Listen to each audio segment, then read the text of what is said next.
Good morning students. बच्चे ने last topic में चैप्टर शुरू किया था matter in our surroundings. Matter in our surroundings, ठीक है जी। तो हमने आज मैंने आपको बताया था कि हम एविडेंसेस करेंगे, evidences for particles in matter. हमने बोला था ना कि मैटर भी आगे किसी चीज़ का बना है, तो उसके रिलेशन में हम एविडेंसेस प्रूव करेंगे। ये मैंने बोला था हम दो एक्सपेरिमेंट से करेंगे, डिफ्यूजन एंड ब्राउनियन मोशन। हाँ जी, समझ आया ना। एविडेंसेस जो थे पार्टिकल्स के इन मैटर में via diffusion and Brownian motion करेंगे। जो मोस्ट ऑफ द एविडेंसेस हैं वो इन दोनों पे ही बेस्ड हैं। पहला एविडेंस है dissolving solid in a liquid.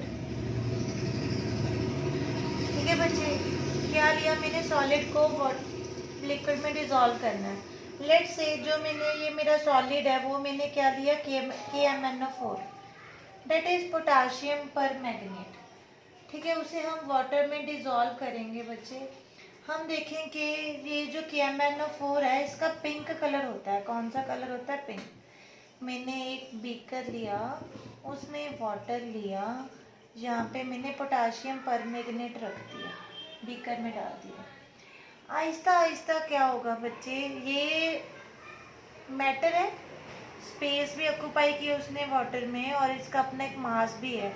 जब हम देखेंगे कुछ समय बाद ये क्या हो जाएगा, पर्पल कलर है जो इसका, पिंक कलर है, वो स्प्रेड होना शुरू हो जाएगा। ठीक है, और एक कंडीशन पे आके ये सारा वाटर क्या हो जाएगा, पर्पल हो जाएगा। मीन्स ये वाटर और ये मेरा KMnO4 दोनों ही छोटे छोटे पार्टिकल्स के बने हैं। ये मेरा पर्पल कलर है, वाटर मेरा कलरलेस है। जब मैंने इस KMnO4 को इस वाटर में डाला तो इसके पार्टिकल्स आपस में क्या हो गए, सेपरेट हो गए। तो ये पर्पल कलर जो पार्टिकल्स हैं थ्रू आउट दी वाटर में मिक्स हो गए, जिसकी वजह से वो जो पार्टिकल्स हमें क्या नजर आए, क्या नजर आए, वो पर्पल नजर आए। मीन्स ये किसी पार्टिकल्स का बना था जो ब्रेक हुए हैं।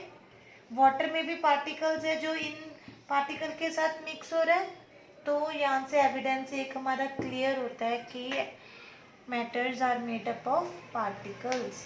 इसी तरह इसी में मैं अगर दूसरी एग्जांपल लूँ, dissolving of solid in liquid, जो हम अपनी रूटीन लाइफ में भी करते हैं बच्चे। शुगर ले लिया मैंने, शुगर एंड वाटर ले लिया। शुगर मेरा सॉलिड है, वाटर मेरा लिक्विड है। दोनों ही वेरी वेरी स्मॉल पार्टिकल्स के बने हैं। ठीक है, अगर हम माइक्रोस्कोप के नीचे भी देखें तो भी हमें इनमें पार्टिकल्स नजर आएंगे, लेकिन वो बहुत छोटे होंगे। जब मैं वाटर में, ये मेरा वाटर है, इसमें शुगर डिसॉल्व करूँगी तो क्या होगा, शुगर पार्टिकल्स हैं ब्रेक ऑफ हो जाएंगे। मतलब पता ही आपको, जैसे ये ग्रैन्यूल्स की फॉर्म में होती है ना शुगर, ऐसे वाइट वाइट, ये भी आके छोटे छोटे पार्टिकल्स के बने, ये टूटनी शुरू हो जाएगी। ये जब टूटनी शुरू हो जाएगी तो ये जो वाटर है ना, वाटर का ड्रॉपलेट, यहाँ पे वाटर में भी स्पेसिस होती हैं, उनमें मिक्स हो जाएगी। तो क्या हो जाएगा, ये मिक्स हो जाएगा शुगर वाटर में, बिकॉज इस ये छोटे छोटे पार्टिकल्स हैं जो वाटर के पार्टिकल्स में क्या हो जाएंगे, मिक्स हो जाएंगे, क्योंकि वाटर में जो पार्टिकल्स हैं उनमें क्या है, स्पेसिस हैं। ठीक है बच्चे, तो ये था first evidence, that is dissolving a solid in a liquid. अब नेक्स्ट एविडेंस करेंगे। नेक्स्ट एविडेंस है जी mixing of two gases. Mixing of two gases, कुछ नहीं है बच्चे इसमें, बस हम प्रूव ही कर रहे हैं कि matter is made up of particles. Air एक कलरलेस गैस है। ठीक है, ये देखिए मेरे पास दो जार है, मैंने दोनों को रख लिया। यहाँ पे मेरी एयर है, एयर क्या है मेरे पास, कलरलेस है। ठीक है, हम नहीं देख सकते इसे गैस जार में। यहाँ पे मैंने क्या ली, ब्रोमीन ली, bromine gas. That is Br2। ये मेरे पास क्या रेड ब्राउन लिक्विड है, ये इजिली वेपर्स बनाती है, जिसके वेपर्स क्या होते हैं बच्चे, रेड कलर के होते हैं। वेपर्स क्या होते हैं इसके, रेड ब्राउन कलर के होते हैं। ठीक है, जब गैस जार में एयर रखी उसके ऊपर, वो कलरलेस है। नीचे हमने क्या रखा, ब्रोमीन वेपर्स। कुछ समय बाद हम देखेंगे जो गैस जार है जिसमें एयर है ना, ये गैस जार, ये भी क्या हो जाएगा, रेड ब्राउन हो जाएगा। कुछ समय बाद क्या हो जाएगा, दोनों क्या शो होंगे, रेड ब्राउन शो होंगे। रेड ब्राउन मतलब जो ब्रोमीन के पार्टिकल्स हैं उनका नेचर क्या शो हो रहा है, मूविंग, वो वेपर्स बन रहे हैं। ठीक है, और एयर भी क्या कर रही है, मूविंग इन नेचर है। दोनों के पार्टिकल्स आपस में कोलाइड हो रहे हैं, मिक्स हो रहे हैं, तो ये क्या हो गए, डिफ्यूज हो गए।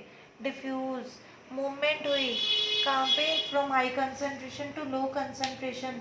तो ब्रोमीन जो वेपर है वो हैवियर होता है एयर से, तो ये ऊपर जाना शुरू करेगा कि नहीं करेगा। जो हैवी होता है वो नीचे ही रहता है। ठीक है, तो क्या होता है, ये हैवियर इन नेचर है, नीचे है, it goes up against gravity, फिर भी ये ग्रेविटी के अगेंस्ट ऊपर जाता है एयर में और मिक्स हो जाता है, जिसकी वजह से इन दोनों का कलर क्या हो जाता है, रेड ब्राउन। तो इन दो एविडेंसेस से हमें क्या पता चला, जो मेरा मैटर है वो क्या है, मेड अप ऑफ छोटे छोटे पार्टिकल्स का बना है। क्लियर हो गया ना, तभी वो डिफ्यूज हो रहे हैं। दूसरा, पार्टिकल्स अगर जब मूव ही नहीं करेंगे तो मिक्स नहीं होंगे ना, वो नहीं होंगे। तो इससे क्या पता चला हमें, मैटर के जो पार्टिकल्स हैं, particles of matter are constantly moving, वो कांस्टेंट क्या कर रहे हैं, मूव कर रहे हैं। ठीक है जी, इन दोनों से हमें ये प्रेडिक्ट हुआ, जो हमने अभी गैस जार वाला केस किया, क्योंकि एयर भी मूव है और ब्रोमीन भी मूविंग इन नेचर है। ठीक है, तो थर्ड एविडेंस करेंगे, the movement of pollen grains in water में। ये बेस्ट एविडेंस है पार्टिकल्स के एक्सिस्टेंस और मूवमेंट को शो करने वाला लिक्विड्स में। ये क्या है मेरा, पार्टिकल्स के हम मूवमेंट शो करेंगे लिक्विड में।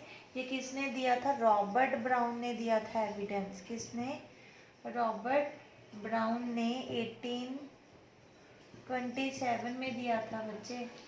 इसने क्या किए थे, वाटर है जी, वाटर में ना पोलन ग्रेन्स सस्पेंड कर दिए थे।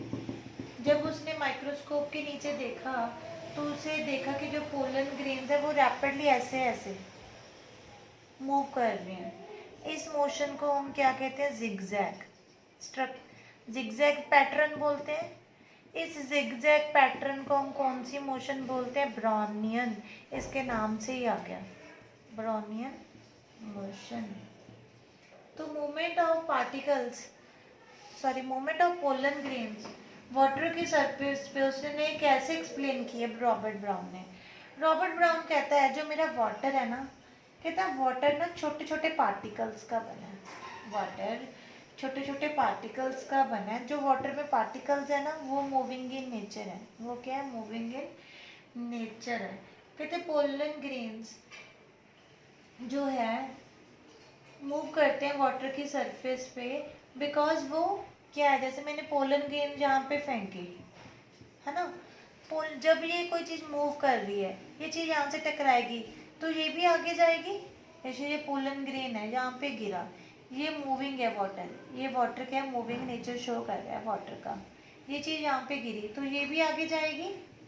ये जब आगे जाएगी तो हमें क्या नज़र आ रहा है कि वो भी क्या नेचर है उसका, मूविंग इन नेचर है। तो वाटर पार्टिकल्स इतने ज़्यादा स्मॉल है कि हमें उन्हें नहीं देख सकते, बट उनका इफेक्ट पोलन ग्रेन्स पे हमें नज़र आया। क्यों, वाटर की पार्टिकल्स की मूवमेंट थी जिसकी वजह से हमें पोलन ग्रेन्स भी मूव करते नजर आए। तो ये था evidence that is movement of pollen grains in water. जो ब्रोनियन मोशन है बच्चे वो गैसेस में भी हो सकती है, लिक्विड में भी हो सकती है। ठीक है, ब्रोनियन मोशन अच्छी तरह कर लेना। नेक्स्ट हम करेंगे characteristics. Characteristics of particles of matter. ठीक है बच्चे, पार्टिकल्स का फर्स्ट कैरेक्टरिस्टिक क्या है? क्या वो बहुत ज़्यादा स्मॉल होते हैं कि हम उन्हें नेक्ड आई से नहीं देख सकते। सेकंड, उनके बीच क्या होती हैं? पार्टिकल्स के बीच स्पेसिस होती हैं। ये हम एक्सप्लेन करेंगे वन बाय वन। पार्टिकल्स बहुत छोटे होते हैं, उनमें क्या होती हैं? स्पेसिस होती हैं। और उनका नेचर क्या है? Constantly moving. अभी हमने किया ना, कॉन्स्टेंटली क्या है? कॉन्स्टेंट मूविंग इन नेचर है उनका, मूव करते रहते हैं और एक दूसरे को अट्रैक्ट करते हैं। तभी जैसे वाटर में शुगर डाली हमने तभी डिजोल्व हुई, अट्रैक्ट ईच अदर। वो एक दूसरे को क्या करते हैं जी? अट्रैक्ट करते हैं। तो ये मैं वन बाय वन आपको एक्सप्लेन करूँगी। जो characteristics of particles of matter हैं ये मैं आपको कल एक्सप्लेन करूँगी, ठीक है? क्योंकि आज हमने एविडेंस की है। आप अच्छी तरह पहले वीडियो देखना, फिर बुक उठाना, फिर पढ़ना, एविडेंसेस करना, फिर आप पार्टिकल्स के बस ये 4 पॉइंट देखना कि मैम ने ये बोला था कि ये इनके कैरेक्टरिस्टिक्स हैं। इन्हें मैं आपको कल 4 के 4 को कल अच्छी तरह एक्सप्लेन कर दूँगी। फिर हम करेंगे मैटर की क्लासिफिकेशन, जो हमने की थी ना फिजिकल प्रॉपर्टीज के बेस पे, सॉलिड, लिक्विड, गैस। फिर हम वो करेंगे, ठीक है? आहिस्ता आहिस्ता करेंगे क्योंकि आप अभी 9th में शिफ्ट हुए हो तो आपको लगेगा कि बर्डन बहुत बढ़ रहा है। तो यहाँ तक अच्छे से रीड कर लेना। कल हम यहीं पे मिलेंगे और यहाँ से कंटिन्यू करेंगे, ठीक है बच्चे? Okay, bye bye and have a good day.